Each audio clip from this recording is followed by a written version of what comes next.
नमस्कार, आप देख रहे हैं 4 PM और मैं हूं अभिषेक मिश्रा।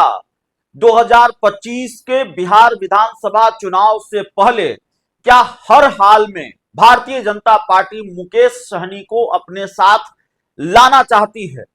क्या भारतीय जनता पार्टी मुकेश सहनी से इतना डरती है कि मुकेश सहनी का पीछा फ्लाइट तक हो रहा है? क्या भारतीय जनता पार्टी मुकेश सहनी से इतना डरती है कि रात के अंधेरे में मुकेश सहनी से बीजेपी के नेता मिलने जाते हैं? और क्या भारतीय जनता पार्टी मुकेश सहनी से इतना डरती है कि मुकेश सहनी से या मुकेश सहनी के लोगों से भारतीय जनता पार्टी के नेता मिलने का समय मांग रहे हैं, लेकिन भाजपा के नेताओं को मिलने का समय मुकेश सहनी या उनकी पार्टी के नेता नहीं दे रहे हैं? ये सारे सवाल इसलिए हैं क्योंकि ये दावा मुकेश सहनी का है, हमारा नहीं है। और मुकेश सहनी के दावों पर भारतीय जनता पार्टी का क्या रिएक्शन आता है वो देखना पड़ेगा। लेकिन दरअसल इस बवाल की शुरुआत यहां से हुई कि भारतीय जनता पार्टी के प्रदेश अध्यक्ष दिलीप जायसवाल ने ये दावा कर दिया कि इंडिया गठबंधन के एक बड़े नेता हमारे साथ आ सकते हैं, इंडिया गठबंधन का एक दल हमारे साथ आ सकता है, और रात के अंधेरे में वो हमसे मिलने आए थे। मुकेश सहनी जो वीआईपी पार्टी के सुप्रीमो हैं, वीआईपी पार्टी के संस्थापक हैं, उन्होंने बकायदा आज प्रेस कॉन्फ्रेंस की और इस प्रेस कॉन्फ्रेंस में उन्होंने दावा किया है कि भारतीय जनता पार्टी के लोग उनसे मिलने का समय मांग रहे हैं, लेकिन वो उनको मिलने का समय नहीं दे रहे हैं। भारतीय जनता पार्टी के लोग रात के अंधेरे में उनसे मिलने की कोशिश करते हैं और भारतीय जनता पार्टी के लोग तो फ्लाइट तक उनका पीछा करते हैं। जब वो मुंबई जा रहे थे तो भारतीय जनता पार्टी के दो बड़े नेता, या उन्होंने कहा कि एक बिहार सरकार के मंत्री, एक केंद्र सरकार के मंत्री, दोनों उनकी सीट के अगल बगल बैठने वाले थे। बीजेपी ने ये रणनीति बनाई थी, ये प्लान था हमसे मिलने के लिए, हमसे बातचीत करने के लिए, जो लब्बो लुआब रहा उनके बयान का। और लेकिन जब जैसे ही हमें ये पता चला तो हमने अपनी सीट दूसरी जगह बदल ली। आप बिहार में जितने भी तालाब है उसको ओराईकरण करने का काम कीजिए। आज हमने जब बिहार में मंत्री बने, हमने डैम को जल संसाधन विभाग से ट्रांसफर करके अपने विभाग में लाया, और इन्होंने पैसा कमाने के लिए सारे डाल करके दूसरे पूंजीपति या पैसे वाले को वो तालाब देने का काम करा। अगर आप निषाद के हितैषी है तो आप निषाद को वो तालाब देने का काम कीजिए। बिहार में बड़े बड़े तालाब है उसको बड़े प्राइवेट लोगों को हाथ में दे रहे, उसको बंद कीजिए और आप निषाद को देने का काम कीजिए। ऐसे सैकड़ों काम है। अगर आपको मेरे से आइडिया लीजिए, शायद आपको चुनाव में फायदा भी मिल जाएगा। हमने 150 पीत्र पत्र, मैंने जो लिखा साइन किया, उस पीत्र पत्र पे आप बिहार में काम कीजिए मछुआरा के लिए, निश्चित तौर पे मछुआरा आपके साथ जाएगा। लेकिन आप ऐसा कीजिएगा नहीं, आप सिर्फ गुमराह करने का काम करते हैं। तो अभी बिहार में निषाद का बेटा जा चुका है और निश्चित तौर पे निषाद का बेटा अब गुमराह नहीं होगा, मजबूती से अपनी सरकार बना के और संविधान के दायरे में रहकर अपने हक अधिकार को लेकर, यही कहने के लिए मैं आया हूँ। और कृपया करके दिलीप जायसवाल जी से आग्रह करता हूँ कि आप जो भी चीज बोलते हैं, क्योंकि आपको लोग सुनते हैं, बड़ी पार्टी के नेता हैं, तो आप ऐसे ऊंची बात नहीं कीजिए जिससे लोगों में तकलीफ होगा। तो ये आपने देखा कि पिछले समय में उन्होंने नाम तो नहीं लिया, लेकिन कहा कि रात को अंधेरे में हम लोग से मिलने के लिए नेता आते हैं, सेटलमेंट करेंगे। मैं आपके बीच में माध्यम से कहना चाहता हूँ, मैं किसी के रात अंधेरे मिलने के लिए नहीं आता हूँ। ये निश्चित तौर पे आपके नेता दिल्ली से लेकर पटना तक रात के अंधेरे में हमसे मिलने के लिए चाहते हैं। यहाँ तक हमारे नेता हमारे लोगों से मिलने की बात करते हैं और हम आपको समय नहीं देते। मैं आपको ये भी बताना चाहूंगा कि पिछले महीने में जब मैं मुंबई जा रहा था तो लोगों ने चालाकी से, जिस फ्लाइट में मैं मुंबई जा रहा था, उस फ्लाइट में इस राज्य के एक मंत्री और भारत सरकार के पूर्व भारत सरकार के केंद्रीय मंत्री मेरे फ्लाइट में बगल के सीट पर बैठकर बॉम्बे जा रहे थे। जैसे हमको पता चला कि भाजपा वाला लेफ्ट राइट में बैठने वाला है, तो मैंने अपना सीट को बदल दिया और हम दूसरे ओर जाके बैठ गए। हम पूरे रास्ता उनसे बात नहीं किए, उनके साथ बैठना मैं कबूल नहीं किया। ये सच्चाई है। तो इसलिए वो बिहार से लेकर बम्बई तक वो कोशिश करते हैं कि किसी तरीके से मछुआरा का बेटा को गुमराह कर दे। अभी बिहार में मछुआरा का बेटा गुमराह होने वाला नहीं है। मजबूती से अपनी सरकार बनाने के लिए जा रहे हैं। हम जब आपसे बैठना नहीं चाहते, आपके साथ खड़ा नहीं होना चाहते, तो कोई उम्मीद मत कीजिए कि वीआईपी पार्टी आपके साथ है।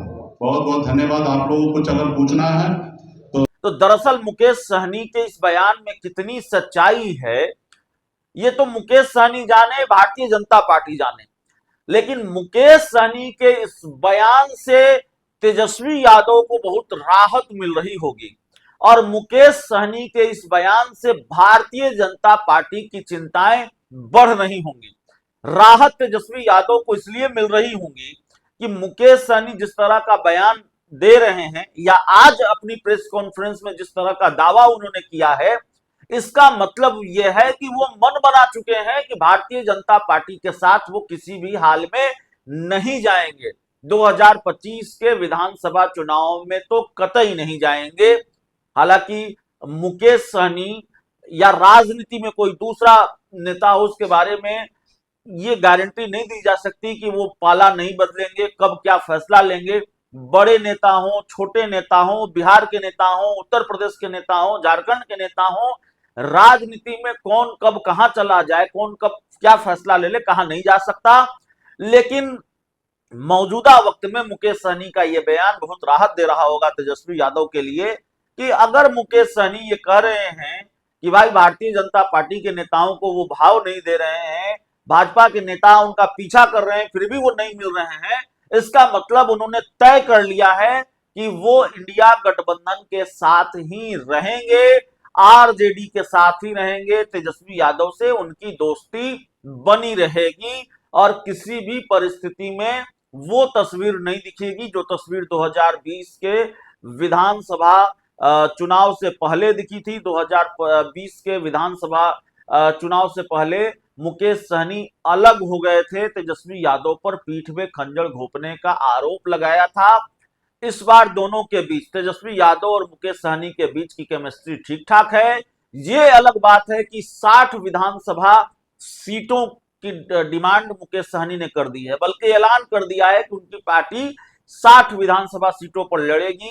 लेकिन केमिस्ट्री इसलिए ठीक ठाक है, सीटों को लेकर बहुत अड़चन नहीं आने की उम्मीद इसलिए है क्योंकि तेजस्वी यादव को ने पहले ही मालूम कर लिया, तेजस्वी यादव को पहले ही पता है कि भाई मुकेश सहनी क्या चाहते हैं।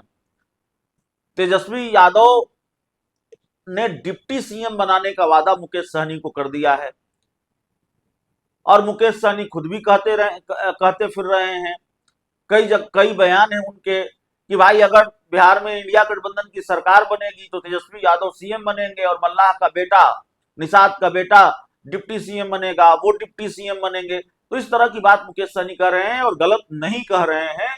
इंडिया गठबंधन की सरकार अगर बनेगी बिहार में तो मुकेश सहनी डिप्टी सीएम पद के सबसे प्रबल दावेदार हैं, क्योंकि तेजस्वी यादव ने वादा कर रखा है। बिहार लोकसभा चुनाव के दौरान बिहार की एक चुनावी सभा में मुकेश सहनी को लेकर ये कहा तेजस्वी यादव ने कि अगर बिहार में इंडिया गठबंधन की सरकार बनी तो मुकेश सहनी को बड़ी जिम्मेवारी दी जाएगी।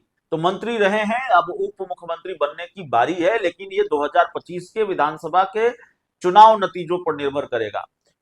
मुकेश सहनी का किसी भी हाल में एनडीए के साथ नहीं जाने का फैसला, भारतीय जनता पार्टी के साथ नहीं जाने का फैसला 2025 के विधानसभा चुनाव के लिहाज से भारतीय जनता पार्टी के लिए चिंता की बात इसलिए है कि मुकेश सहनी में एक योग्यता है, मुकेश सहनी में एक कला है।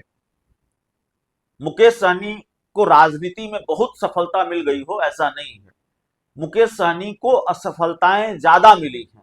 मुकेश सहनी खुद लोकसभा चुनाव लोकसभा चुनाव लड़े 2019 में, खगड़िया से हार गए, सिमरी बख्तियारपुर से विधानसभा का चुनाव भी हार गए और 2024 का लोकसभा चुनाव उन्होंने लड़ा नहीं।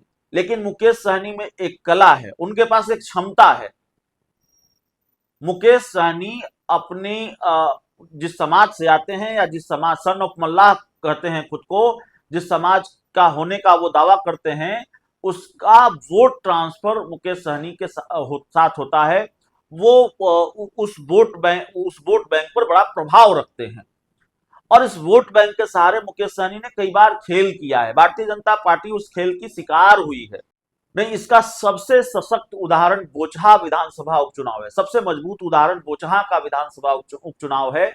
जब मुकेश सहनी कि बीजेपी से आर पार की जंग शुरू हुई। भारतीय जनता पार्टी ने बोचहा में अपना उम्मीदवार उतारा और मुकेश सहनी ने एनडीए से बागी होकर अपना उम्मीदवार उतार दिया।